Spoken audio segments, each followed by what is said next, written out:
So, you want to launch a subscription box and don't know where to start? Girl, you are in the right place. I'm Julie Ball, a subscription box coach and your host here at Subscription Box Basics, a podcast for new and aspiring subscription box entrepreneurs that want to avoid overwhelm. So grab a coffee, some pen and paper, and let's have some fun.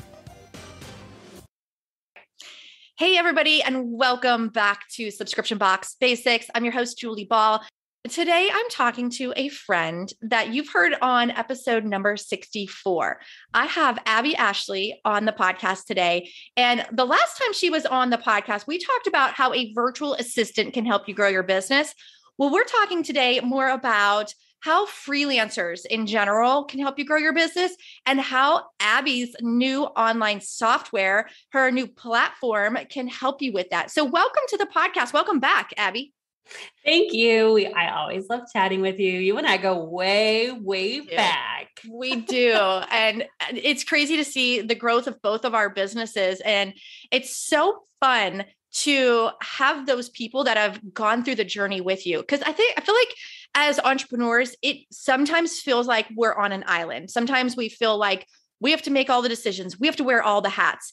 But we're kind of going to talk a little bit about that today because you don't have to do this all yourself. You can hire contract workers, freelancers to help you in parts of your business that you might not like to do or that you might not have the skill set to do. So let's start by an introduction. For sure. So as you said, my name's Abbey Ashley, and I run two separate companies. One is the Virtual Savvy, and I teach people how to start their own virtual assistant business. And then more recently, we have started a second company called Hello Savvy. And Hello Savvy is a platform to hire freelancers. And it's really, the goal is to help you find mission-minded freelancers. Because there's one thing that I've learned over years and years of hiring freelancers and employees really is that you want somebody who believes in your business, shares common values, and can really get on board with the mission of your company. And so we're integrating that in so many different ways into our platform. And so, as we chat today, my biggest overarching, message that I want to send, if you're at a place where you feel like, I think I'm ready to hire maybe again, or for the first time, is just remember, like, you are creating the business that you want to be in. Yes. And I think, we were kind of chatting about this before, is that you can work and you can work and you can work and you can work and you can hustle and you can grind and all the things. And then you can step back and look at what you've created. And do you enjoy what you're sitting in right now? Mm-hmm. And if the answer is no, hiring may be the thing that you need to get you to that point. Sometimes it's not, sometimes it is a different solution, but hiring oftentimes can free you up to be the CEO that you actually want to be. So we'll dive into all of that today. But I've been in this online space since 2016. I've lived it. I've breathed it, online business, hiring, all the things. So I'm excited to chat today. I love your message just to start with, because when I was in my first year running Sparkle Hustle Grow, my subscription box for women entrepreneurs, one of the things that, I don't know how to say this, like it emotionally shifted me when I would get a dispute or an unhappy customer or a cancellation. And it was probably somewhere around 6 or 9 months where I was like, this is emotionally draining. Like, I cannot do customer service anymore. And that was my first hire. And I was lucky enough to meet Renee at the Boss Mom retreat. And we very quickly became friends and figured out that we were very like-minded in that, like, we worked with the golden rule in mind, like treat others how you want to be treated and over deliver. And so she was my first hire. And that really, really changed things for me. And so I'm really excited to kind of dive deeper into that. Let's start with kind of just talking about, like, what is a freelancer? What is a contract worker? Because a lot of the people listening to this podcast are new in business, or maybe they are solopreneurs wanting to make that first hire. So we're not talking about hiring someone on a salary here and paying all the taxes and all those things that that come along with full-time employees. We're talking about freelancers and contract workers. For sure. And I think that for most of us, it is the best type of first hire to make would be a contractor. There's a lot of intricacies and there are a lot of honestly rules and things that you have to set up for hiring freelancers and employees, but more so with employees. There's, Right. Talking through like state taxes and potential workers' compensation and benefits and employee handbooks. And there's so much that is necessary in order to hire employees. And at a certain point in business, it does become, I think, more beneficial to hire an employee for certain roles. But for most of us just starting out, hiring a contract worker, some benefits of that. Number one is that a contract worker, you don't have to have, you can literally hire today. They have their own contracts. They have their own way of working. They will onboard you, right? So with a traditional employee agreement is that somebody will come into the company and you will say, okay, here's all of our policies. Here's how we work. Here's how, you dictate how they will work essentially. That is like what an employee is. Whereas a contractor, they come to you as their own specialist saying, here is how I work. Here are my systems for working. Here are my processes. Here's how you'll pay me, right? They are their own business owner that you are paying to do a service. And so that I think is really a benefit, especially for newer people, because sometimes you do just need somebody to say, you take the wheel, and show me how to go about doing this. Right. And so that is one major benefit to hiring a contractor. And there's so many others. The fact that, you can hire for as much or as little, you can hire for one-time projects. It doesn't have to be ongoing. You could hire a contractor simply to set up your Pinterest account or simply to build a new website, whatever it may be. So there's a lot of benefits, in my opinion, to hiring a contractor, a freelancer versus an employee, especially if you're first getting started. Yeah. So when you think about a contract worker, as you're listening to this podcast, think about like some of the things that you might need to take off your plate. So for me, again, that was customer service. But other examples of these contract workers could be someone to manage your social media. Maybe that's someone to, like you said, build a website or even graphic design. Those can be ongoing things. I think I want to say it was maybe 10 hours a month that I started with Renee, like very, very small amount of time, but that's all I could start with. And I just needed a little bit of help. And as we grew the business, then I was able to give her more hours and I needed her for more hours and more things. So think about like, what are some of those things that, you don't like to do, or maybe you don't want to learn. Like there's some things at this point where I'm like, I know I need to do this, but I don't have the time or the capacity or the desire to learn a new software or to learn how to run Facebook ads or, all those things. So I find that contract workers are a really, really good solution to a lot of those problems that we as entrepreneurs find ourselves, especially in those early years. So if someone is thinking about hiring, then I know you've got some tips that you can share. Like where do you even start? Yeah. So I think that a huge part when I was hiring for the first time, and as I've guided other people through how to hire, is really first painting a picture of what you want, right? Like at the end of the day, this business is to serve the life that you're trying to create for yourself, for your family, right? The legacy that you want to lead, all of that. And so, and it's that whole like entrepreneurs are the only ones that'll work like 80 hours a week to avoid working 40 and that whole thing. Right.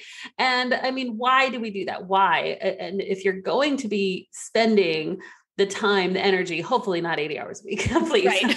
But like, if you're going to be spending the time and the energy and the sacrifices and the tears and the hustle and the stress of running a business, because it is all of those things. If you're going to do that, you might as well freaking enjoy it. Right.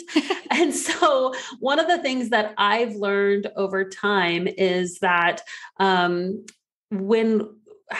do you build a job for yourself that you enjoy? Most of the time, you're going to enjoy what you're doing most when you're just living out your strengths. And so when I talk about like defining your CEO role, the amazing thing about it is that you CEO, you Julie as CEO looks entirely different than me, Abbey, as CEO. I think that sometimes we get this, like there's a blueprint and a CEO has to do these things. That's actually couldn't be furthest from the truth, because if you are the CEO of your company, you enjoying that role as CEO means that you wake up every day and you get to live and operate in your strengths. And that's when you're going to enjoy it the most. So I think that it really starts with discovering your own strengths. What do I enjoy? What do I like doing? Because if you are operating in your strengths, you're going to wake up every day excited to do your job. And again, why do any of this if you're not? So at first, when you start a business, you oftentimes don't know that because you're wearing all the hats. So you're doing all the things because that's kind of, sometimes you get scrappy and sometimes that's what you have to do. Mm-hmm. But over the years, I found you probably find this surprising. Like I find it very therapeutic to work in the warehouse. Like I love packing the orders, putting on a label, thanking that person for their order and shipping off the order. Like I find that very therapeutic. Whereas a couple years ago, that was not my sweet spot. That was not fun for me. And I hired out. Like we used a fulfillment center off site.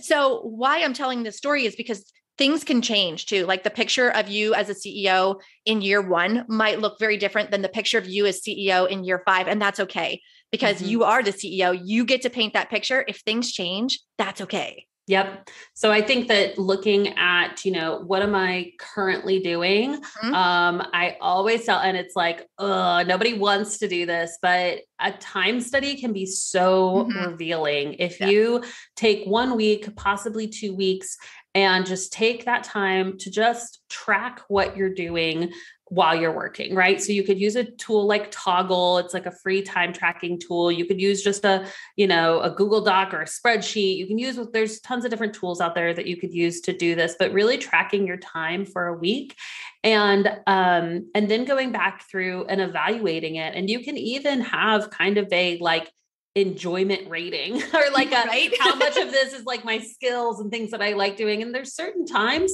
that it's something that you enjoy doing, but it's just not something you want to do for this season, or something that you don't enjoy, but you're going to have to keep doing it because it just has to be done and you can't afford to hire it out or whatever it may be. Like it's not the end all be all, but it's always really telling. I'm always like kicking and screaming going into a time study. I don't want to do it. I don't want to do it. And then when I get to the other end, I'm like, oh my gosh, this was so revealing. So yeah, I think that, 2 huge tools in this first step. The first step, in my opinion, if you're going to be hiring a freelancer, is to really grasp a vision of what your CEO role is. And so the tools in order to do that, I would say, would be a time study and really defining your own strengths. So strength finders, if you haven't read like the Clifton Strength Finders and taken that whole test, I'm a huge fan of it. I think it's probably been one of the most defining points in my business was when I realized, oh, these are my top 5 strengths. Like, what if I could just do those things? Like, and no, maybe my life doesn't look like right now only doing those things, but what if I could set my path, right? What if I could set my, like the GPS to that destination of like, that's what I'm aiming for, is to wake up and mostly be operating just in my strengths.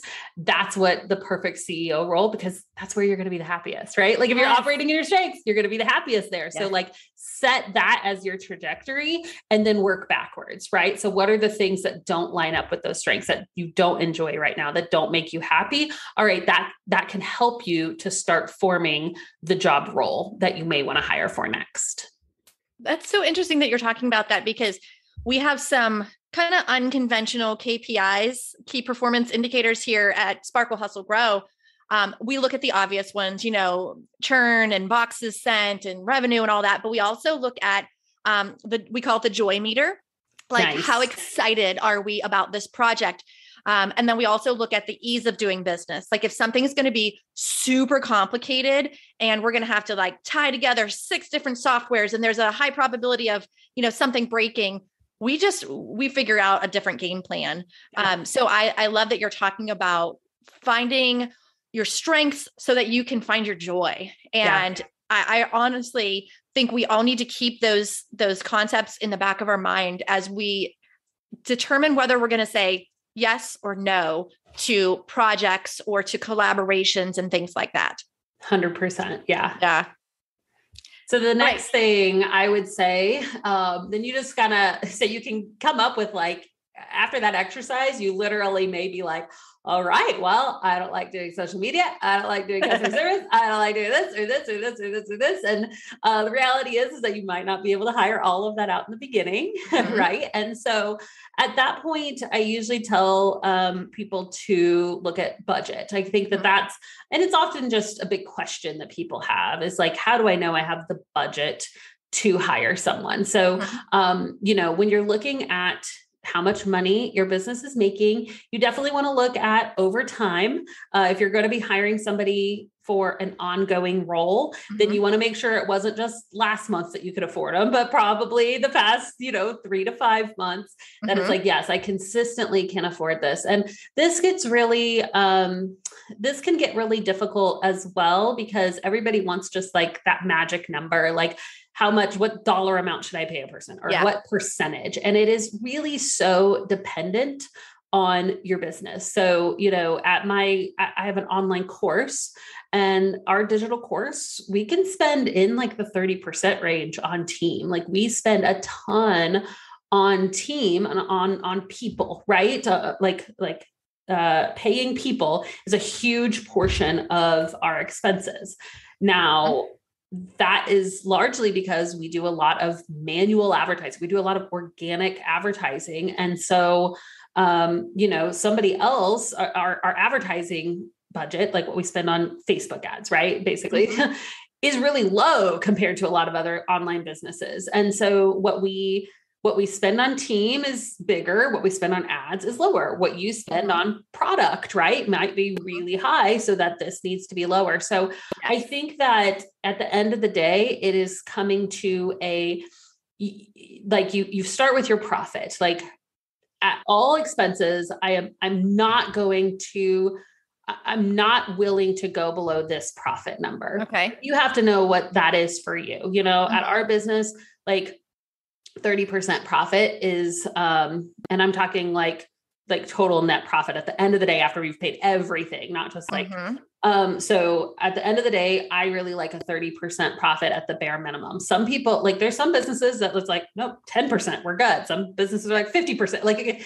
it literally, you have to know what that is for you and for your business. And you can ask other people what is standard in your industry. I think that's fine. And you might even have like a good number. We do. Yeah. For box businesses, we recommend 30 to 50% profit margin to make it sustainable long-term. Yeah, I think you might not get there right away, and as far as like buying products, for example, if we buy 100 books, we might pay one price, but if we buy 1,000 books, we're going to get that, discount for buying more. And so while we say 30 to 50% is kind of the game plan and the goal, it's a moving target. Yes. Yeah. And you look at your cumulative over the year, which is again, why it's good to look at your budget over a long term. So that would be, kind of the next step is just really deciding, okay, out of everything, how much do I want to spend on team, on paying other people, knowing that kind of investment has a direct result on potentially your happiness, potentially your growth, the growth of your company. Like team is one of, in my opinion, the best investment. So even if you're looking and you're like, I just don't have the reoccurring financial, look at what you're spending and say, are there other areas I could potentially cut back because they're not bringing me the joy, they're not freeing up my time so that I could put more into my team budget. So budget, I think, is the next indicating factor after you kind of decide your role, you look at budget, and then you decide, all right, who is my next hire? That would be step number 3. Okay. So that could be a variety of things. So you kind of have to really not make a knee-jerk reaction here. You really need to think through some of this stuff before you make those hires, even though it might feel painful. Like I need to hire someone right now to do this. It's in your best interest and in the freelancer's best interest to make sure you're clear on your path here. Yeah, for sure. And I will say this too. I want to like learn from my mistakes. Right. And this is personal. I don't know if you could say this too, but everybody I've mentioned to that's like been in business a while so far has agreed with this statement. It has never worked out for me to hire somebody that I think is going to come in and save the day for my business. Yeah. I think that sometimes we hear a podcast about how awesome YouTube is, or we hear these amazing results people are getting on Facebook. And you're like, I don't have that. I have a knowledge gap. I have this, whatever. So that's going to be my silver bullet. And it is so easy to have silver bullet syndrome in this online space. So everybody's online talking about their successes and nobody's talking about their failures. Right. And so like, I have never hired a silver bullet. I have hired amazing people who have taken the things that I already have going, or the plan I already have in my business, and they implement it and they improve it and they use their own skill and expertise to take it to levels that I never could have taken it to. But I've never had somebody come in and say, like, come in and just completely transform my business and be the silver bullet that made it all click. I can agree. Yep. I can think of very specific moments. A lot of them had to do with making hires that were a larger budget than I anticipated, because I'm like, oh, well, if they can charge this much, they must be really good. And specifically talking about some ad agencies that I've used in the past. One was for Google ads. I thought that might be, I had never tried Google ads before. I didn't want to learn it. And I'm like, ooh, maybe this is that silver bullet. Maybe this is where my people are going to buy. And, like it didn't work out like I expected. And so you have to, monitor things. And there was a point where I was like, okay, it's time to cut bait because we're not making money. We're losing money off of this. So it doesn't make sense to continue. So sharing that, because yes, that was a failure. That was something that I thought was going to make a massive impact. Might've been a little bit out of my budget and I tried it anyhow. You're right. Nobody's talking about the failures. Maybe we should have a failure series on the podcast. Oh, that'd be awesome. Yeah. Right? I say, like hire expecting the gasoline, not the match. Like you're not hiring somebody to come in and light the fire that never existed in that area of your business before. Like hire somebody, even if it's like this small, tiny flame, you're like, I have this thing, it's not great yet, but I want somebody to come and run with it. That has just always gone over so much better for me than having somebody come in and me just thinking that they're going to be the person to blow it all up. So that would be that. So really defining who is that next hire, keeping in mind, they're not going to come in and say, if I hire a marketing person, then I'll have sales. No, you probably need existing sales. You need people buying your thing. You need a good strategy and a good product, and then have somebody come to pour some gasoline on it. So who is that next person? Look at your time study, look at the role you want to be creating, work backwards, look at your budget, and then come to that conclusion. I just have to say, this was on the top of my mind when you say, look at your budget. Guys, you also get what you pay for. So it is not a race to the bottom or to like the cheapest contract worker or the cheapest hourly rate. Make sure that you're getting, like, you look at history, you maybe connect with a few of their clients. There's so much to be said. I mean, we could do a whole episode on you get what you pay for, right? Yeah. 100%. And that honestly leads me to my last point, which is, kind of where to hire. And so there are tons of places to hire. And yes, we are creating a hiring platform. So yes, I will tell you to go to hellosavvy.com to look for your next hire. I'm not naive to say that it's the only place to hire. Also, I think that, if you have a current audience, that's always a really great place to at least start your search is, hey, you might think like, oh, I sell a subscription box that has knives. Like these people aren't like online business, whatever, but you just never know. And the thing is that I have learned too, is that, people who can connect with your mission. So if they're already on your list and they already obviously care about what you care about, then sometimes you can train for the skill a little bit. Right. And again, you like get somebody, I want you to hire people with experience. Yes. And that is one of the things you can search for on Hello Savvy. But what we're doing that is different is that we are creating a platform that truly aims to connect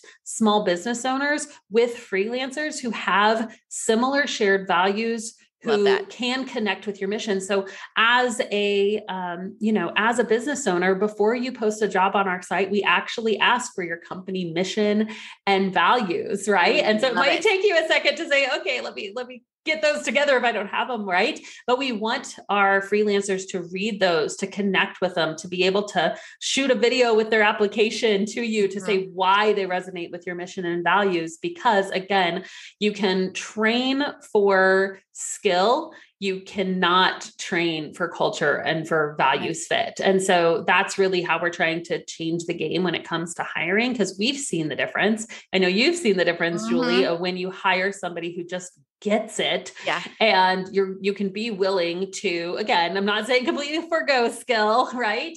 But yeah, it just makes all the difference in the world. So that's what we're building over at Hello Savvy. It's an incredible platform, hellosavvy.com. Check it out, because that's what we're doing over there. Nice. So what would be the first step like for Hello Savvy? Is like, is it like, if I'm a subscription box business owner and I'm like, okay, I need someone to run my Pinterest, I would go there and post that as like a job that your freelancer marketplace, then people would self-identify as I'm qualified for that. That sounds like it aligns with my values. I'm going to apply for that job. And it all happens on the platform, right? Correct. So it'd be two-sided for you as a business owner, for you as a subscription box owner. You could come and post job opportunities and have the people apply. And we have this proprietary job matrix that helps you kind of decide who is the best fit. It's fun. It's like kind of like a drag and drop Trello board that you can go and kind of search through all of the different people that have applied for your job opportunity. But if you're not really ready to apply or to post a job opportunity, we also just have a freelancer library. And I really love our freelancer library because our freelancers have the ability to put their personality and their own flair, I guess, to their profiles, right? So profiles are incredibly individualized as far as even like branding, colors, and they can upload examples of their work, and they can have videos on there, and it's just a really neat profile experience. But then our search experience, so you literally could type in Pinterest manager, you could search by how much experience they have. You could literally say, I want a marketing assistant who's an Enneagram 7, and search that way, because you can filter and search by personality type. So there's a lot of nuances, because we're trying to put the human element. It's not a race to the bottom dollar. It is finding a real connection and somebody that's going to resonate with your business. So that's what we're building.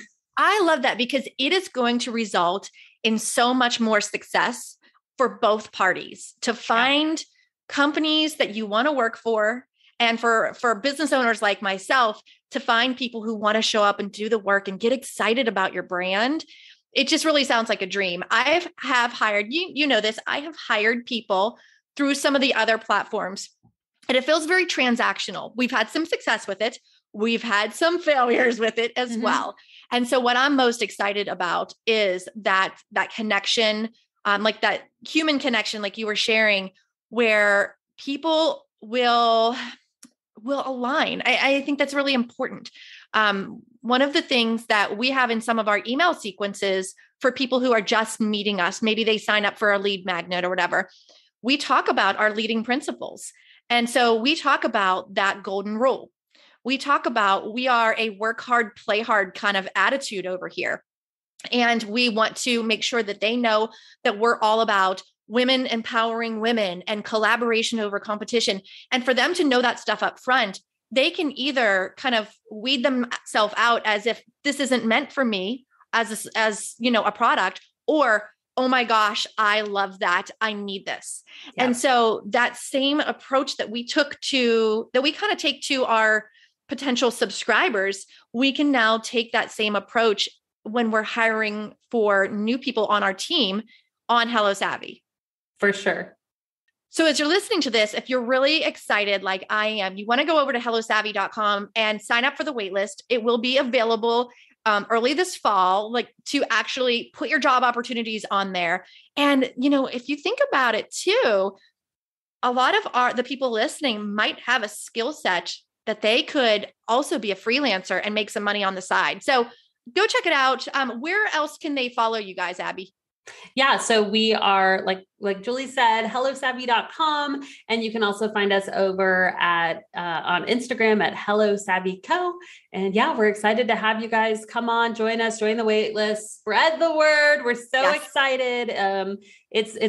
We're here to change the game. We're here to change the way hiring happens online. So I'm excited to do it. Oh, I'm here for it. Abby, thank you so much for joining me again. It's always such a treat to catch up with you. And I really look to you as an expert in this space. So it's just such an honor to have you on again. Thank you so much, Julie. Yep. All right, guys. Hope you're feeling inspired. Make sure you head over to hellosavvy.com, check it out, join the wait list, and I'll see you in the next episode.